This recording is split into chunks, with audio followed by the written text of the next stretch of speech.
Our special guest in our episode today here at Thriving in Construction, the podcast, holds a PhD in civil engineering with specialization in operations research and a Master in Science in Systems Engineering, both from University of Maryland, College Park. He also holds a Bachelor in Science in Industrial Engineering from Universidad Católica Andrés Bello Caracas in Venezuela. Our guest has served as endowed chair, Moss Department of Construction Management, College of Engineering and Computer Science in Florida International University since 2018. But before that appointment, he served as Director of Industry Relations and faculty in the Construction Management Department at FIU. And now, let me introduce you to Dr. Jose Faria, the chair of Florida International University Construction Management Department.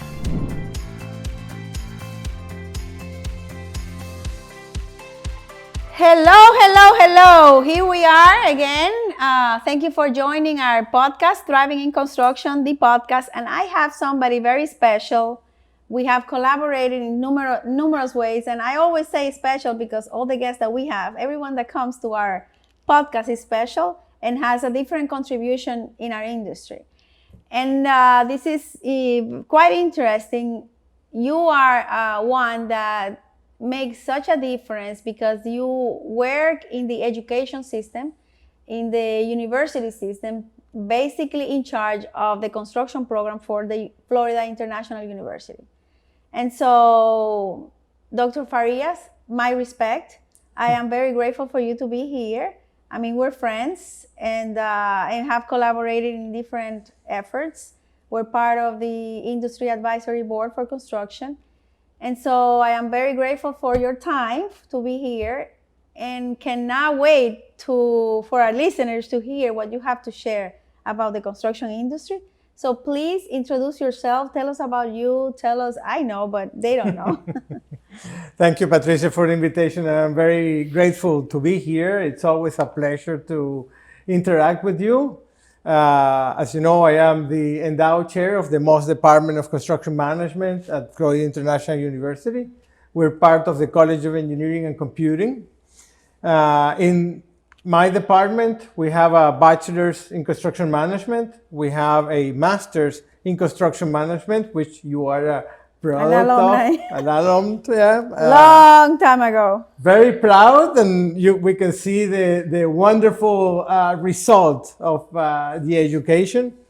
We have also a PhD in different departments. We do in collaboration with others because we don't have a PhD program in our department per se. We have a certificate program in construction trades. This is a program where we provide construction training to individuals who need it the most, completely free for them. We give them the education, we give them opportunities to shine, and we basically change their lives.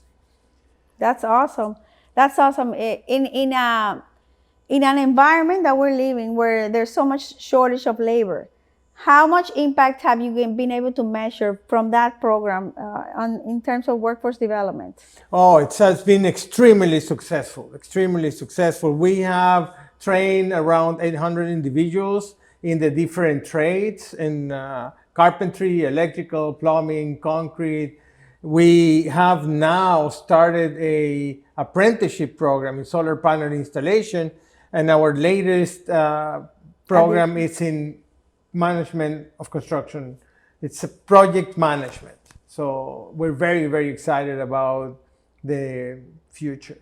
So this program, for someone to join this program, what's the process? Well, the program is designed to individuals who are not looking for a 4-year degree. It's more the aim to the labor force, aim to people who have a low income. So those who are coming back from the justice system, coming back into the society, those who have served in the military and want to come back into a different background, those who are coming back from the foster care system, And those who may not have enough income to go and attend college, those are the ones that we welcome into the program. Basically, you go to our website, cm.fiu.edu, and then look for the certificate program in construction trades. There is an application, fill the application online, and if the person qualified, meaning they have a low income, they know how to read and speak in English, and they can work, we will contact them to start the training process. And the training is in person at FIU? Yes, the training is in person, but not at FIU. We teach at the community centers. We go to the location where the individuals need the training. So we have partnered with Camilo's House, with other homeless shelters, with churches, with libraries, with other institutions around the Miami-Dade, and we're expanding into Broward also, into the county where the individuals need the training. So they don't have to look for transportation. We minimize the reasons not to attend. That's very interesting, because typically one of the biggest problems or biggest challenges people have not to attend is the logistic. How do I get there? Yes. And many times they don't have cars, they don't have the time, they don't have the money.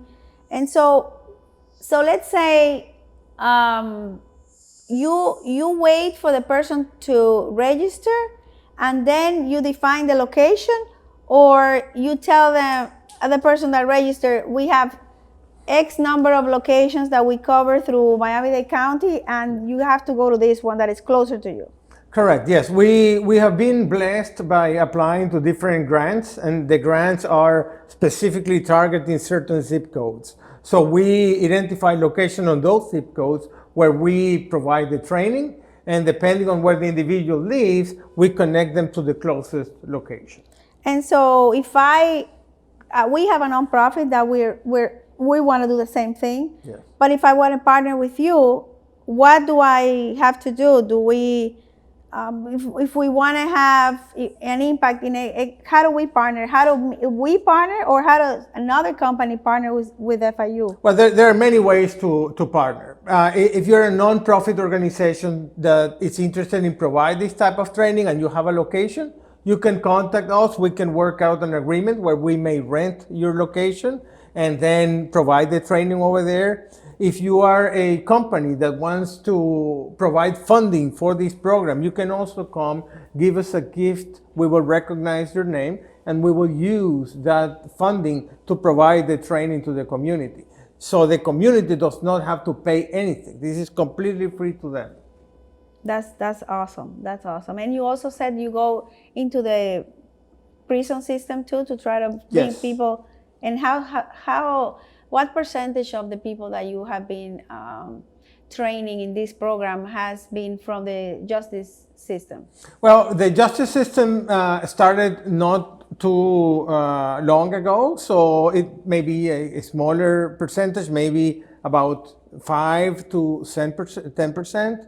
But we are looking into expanding in the correctional system, because we know that those individuals really need to have a background, really need to have the knowledge to succeed.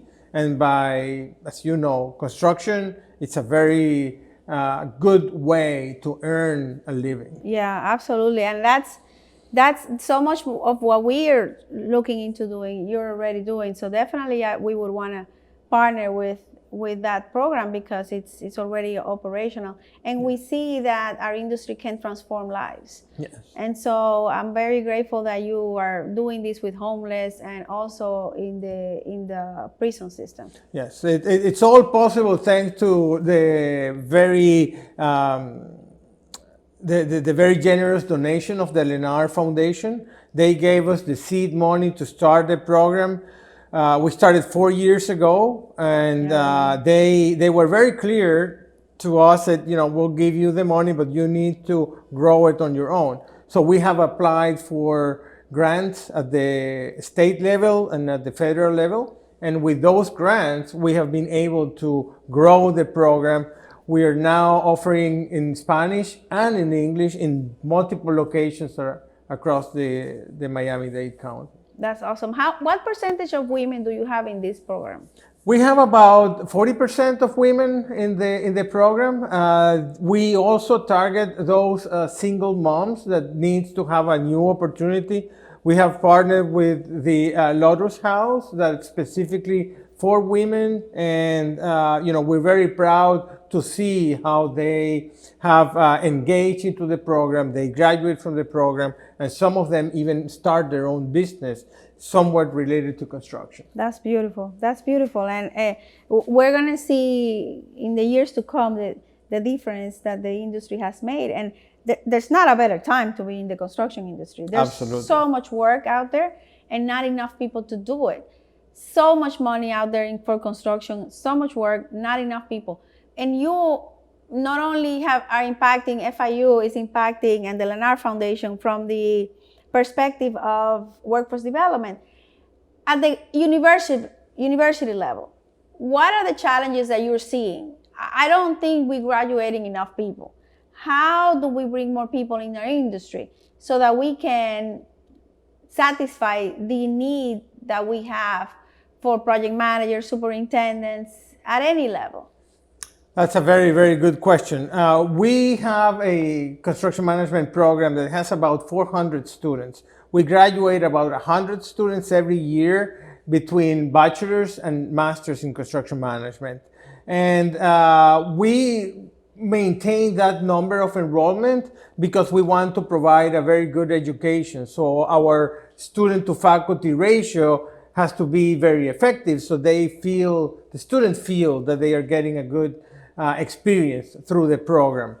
Increasing the number of graduates will mean increasing the number of faculties, which will mean additional space, additional budget. And right now, I think the university system is seeing a decrease in funding, so it's a challenging time. In order to increase our production of students, we will need a higher budget from the state. Decreasing funding? Really? Yes. There has been some budget cuts lately that has impacted university-wide our operation.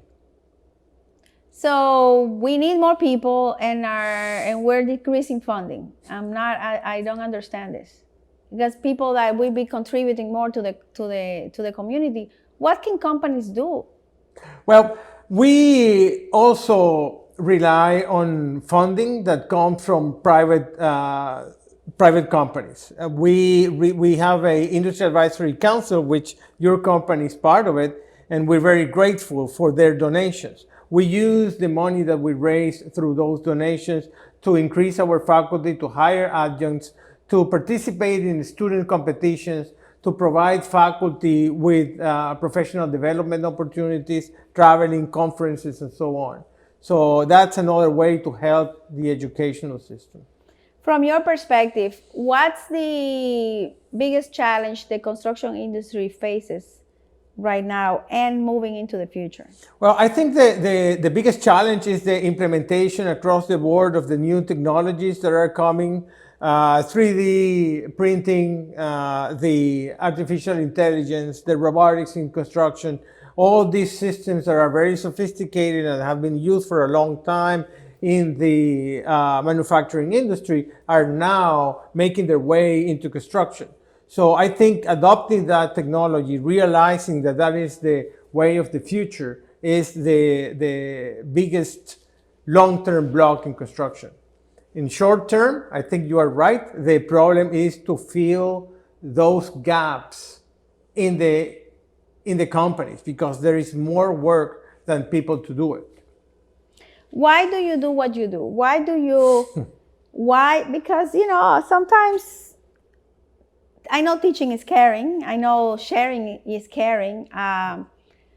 Why do you spend your time and your life teaching others?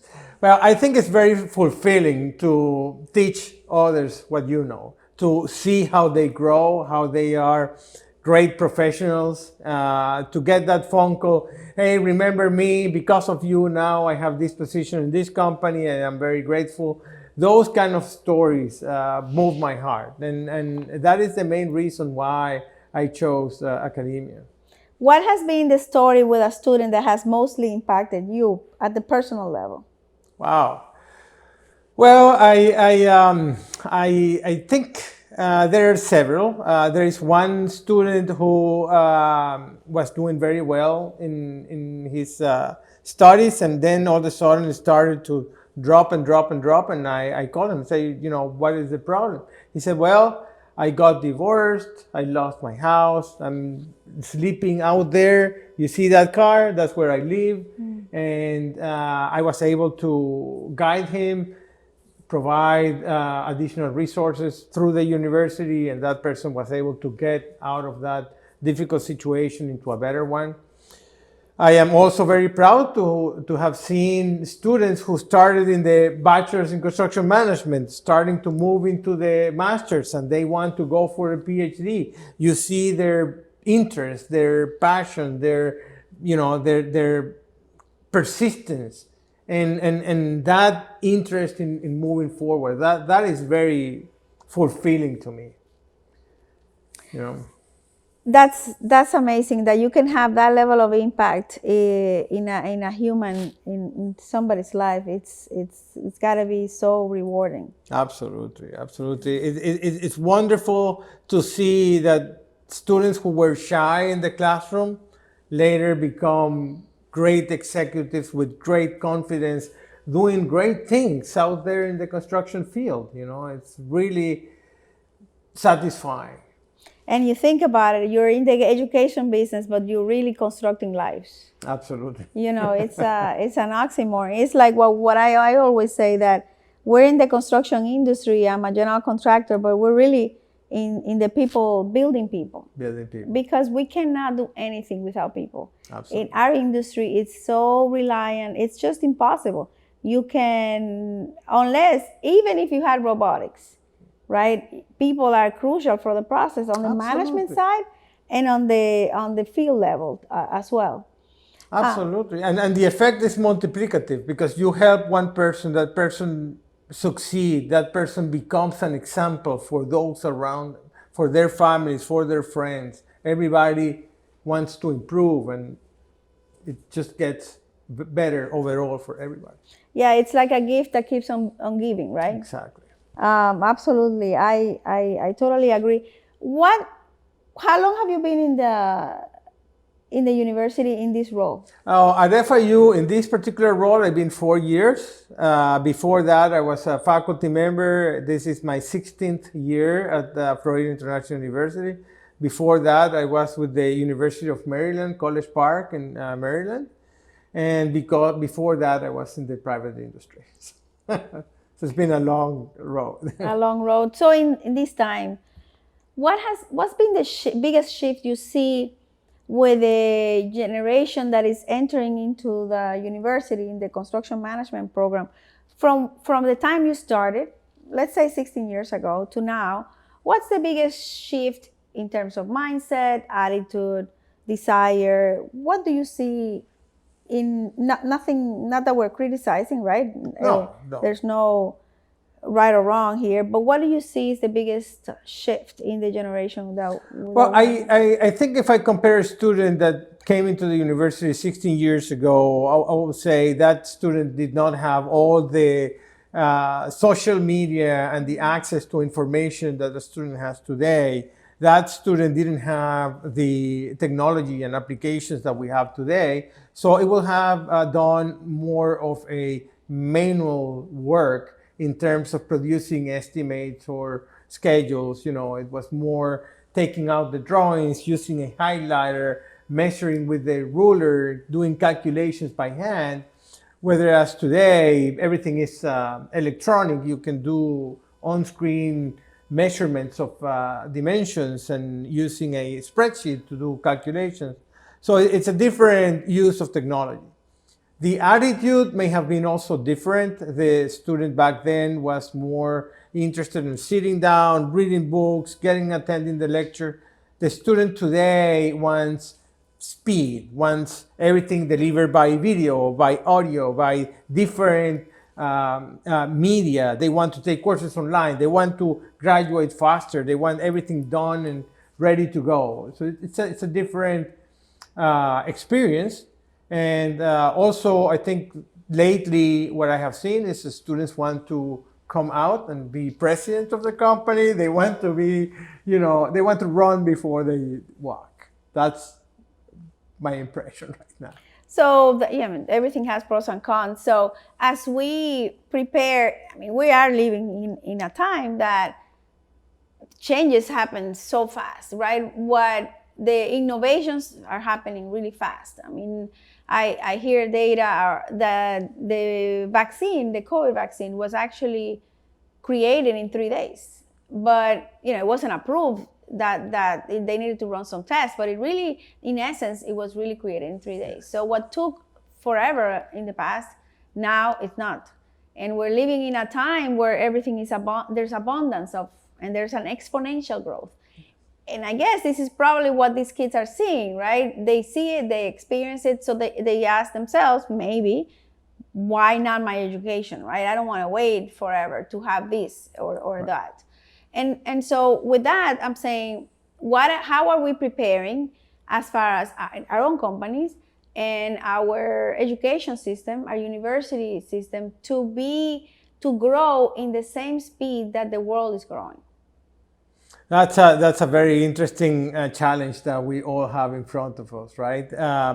In our department in education and in construction, we see the answer to that to be more technologically driven, to include more of those tools into our own curriculum. So we have courses in artificial intelligence, we have courses in robotics, we have courses in the use of technology. We implement that throughout the curriculum. So when that person comes out of the program, it's ready to serve the industry at the highest possible level. Yeah, I know FIU has that as an outcome, to be able to serve their community. And a lot of the students that go to FIU, like I was one of them, you go to school full time and you also work full time. Absolutely. It's part of the community that FIU has. Maybe it's driven because there's so much immigration here, that so many people from all over the world that come to study at FIU.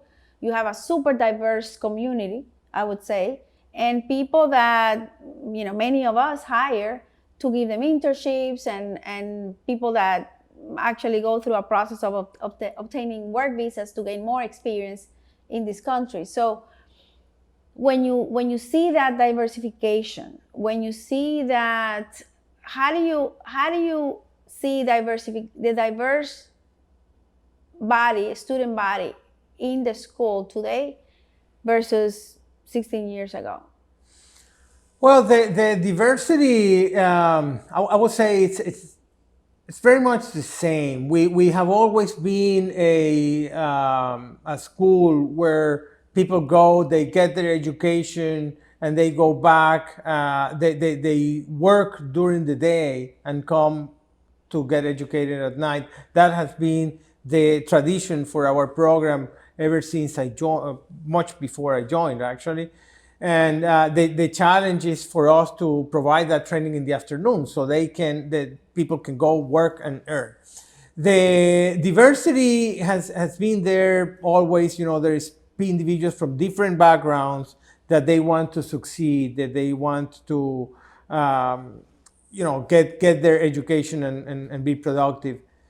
It's a challenge also for us to provide accommodations in different courses at different times for everybody to fit their schedule. So that's why the introduction of these new technologies and the online classes has been a plus lately, because they can save some time in commuting. They still at work, they watch a video, they interact with the faculty, they can complete their work while they're getting also their education.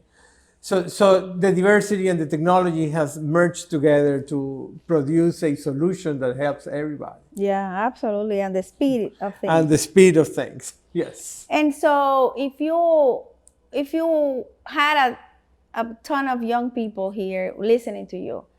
Maybe they are trying to decide, they are in high school trying to decide what to do, where to go. What would you tell them? Well, I always tell them that the construction is a great career to follow.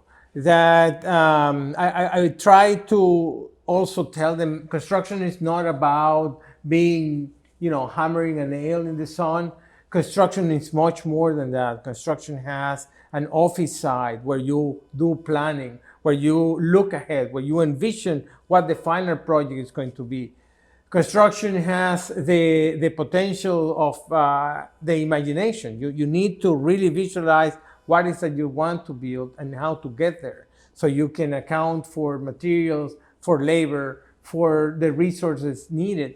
So there is a lot of high brain power that goes into construction. You can be happy inside an office, or you can be very happy outside the office. There is both areas.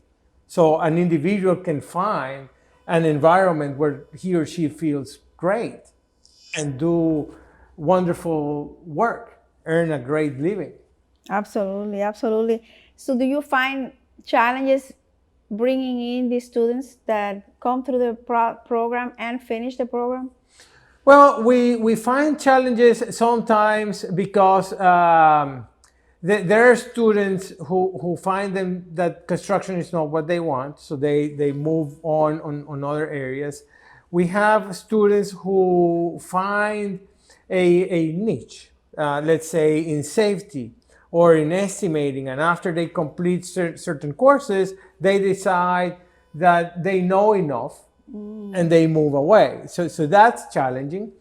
But the majority of our students, they are committed to their education. So even though they may start taking less courses to accommodate for families and work related issues, they still have the patience and the perseverance to get their degrees.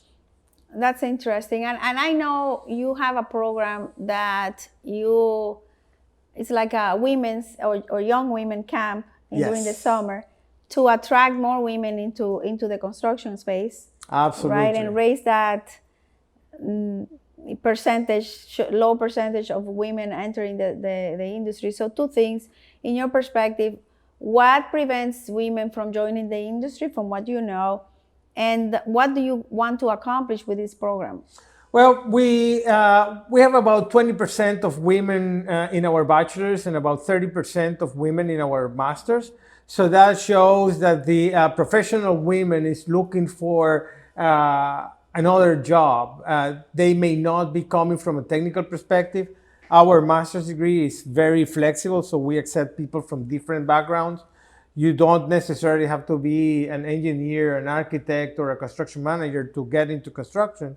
So I think that in the master side for women, it's an opportunity to be independent, to have their own business, to have their own saying and career opportunities. For the undergrad, we have in the bachelor's, we have the summer camp for girls that is aimed to increase the number of female students coming into construction.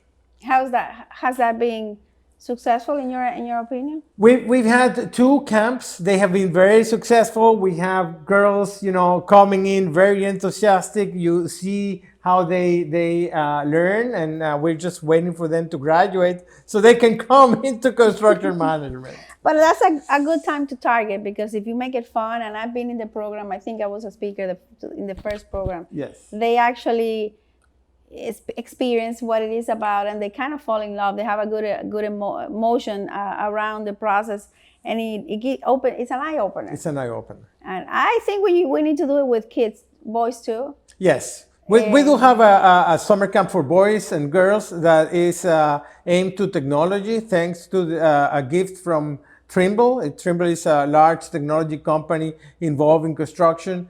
They gave us a gift in kind to found Trimble Technology Lab. It's a computer lab in the college, and we use that to teach students technology in construction. We reach out to the high schools. I'm familiar with Tremble because our accounting system, Viewpoint, Okay. it's they bought the company that produced that, in one of the best technology softwares, accounting softwares for construction. So I'm very familiar with them. So Chad Moss Construction has been a very influential person and company for FIU. What's the impact that they have created for you? Well, yes, Chad Moss is a graduate from our bachelor's program, and he is the president of the Moss Foundation. They gave the university a significant gift to name the Moss School of Construction, Infrastructure, and Sustainability within the College of Engineering and Computing. And the department has, the Moss Department of Construction Management, has been very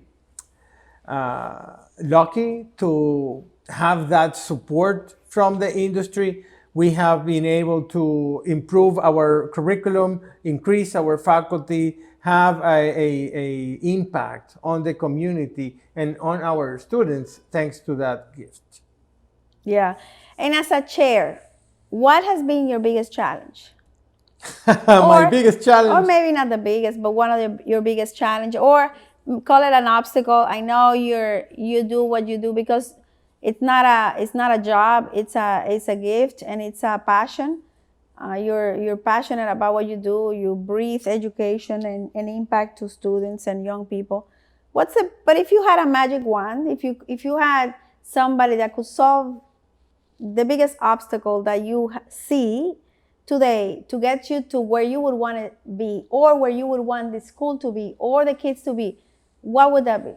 well, I think if I had a magic wand that I can change things around, I will increase significantly the number of faculty that we have and the areas that we have, so we can provide service to a larger population. I think we cap the number of students that enroll into the program to maintain a good environment and a very high quality education.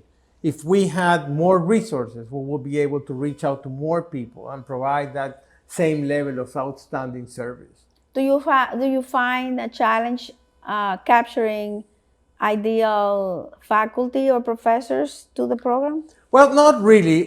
We have a great advantage when you compare our program with other programs in the nation. It's the location. Miami, it's an ideal location for construction. Wherever you look around, there is construction going on. So we have great weather. We have a beautiful city, beaches, right? We live where people want to come as vacations, right? Especially lately, people have been moving here. Exactly. So there is no problem for us to attract very talented people. The only problem that we have is having enough funding to hire those people. I see. Well, there's a lot of work. So and I think many companies are in need of more people that are trained enough to get into to be able to satisfy the demands the projects have. So I'm sure there's people around there that would want to collaborate with FIU. Absolutely. And we want to collaborate with the industry. We're open to collaborate with everybody. And so I'm very grateful for you to be here, to share your gift and to share your knowledge into the industry. Is there something that I didn't ask you that you would want our listeners to hear from you? Well, I would like to say to our listeners that construction is a wonderful career to be in. Be passionate about what you do, have persistence, have patience, and achieve your goals. Everything is possible, and construction is a great place to build your future. I agree, and I also believe construction is transformational. It definitely builds resiliency. And it invites you to build many tools of influence and many tools that you can use in other areas of your life. And so I totally agree. It's a beautiful place to be. Absolutely. You can use the knowledge that you earn in construction and apply somewhere else. Absolutely. You need to manage projects estimates, schedules, have to be saved, have to produce quality. So all of those, all of that knowledge is useful everywhere. Everywhere. Well, thank you very much Thank for you. being here. It's a pleasure being here. Thank you so much for inviting me. Thank you. Thank you to our listeners. We're very grateful for your time and for selecting our time to be with us. Thank you so much. Thank you for watching Thriving in Construction, the podcast with Patricia Bonilla. If you enjoyed this episode and you would like to help support the podcast, please share it with others and leave a rating or review on Apple Podcast, Spotify, or wherever you get your podcast. If you have any suggestions or any related topics you would like us to tackle in our future episodes, feel free to comment down below. Remember to like, subscribe, and hit the notification bell. Thanks again, and we'll see you next week here in Thriving in Construction.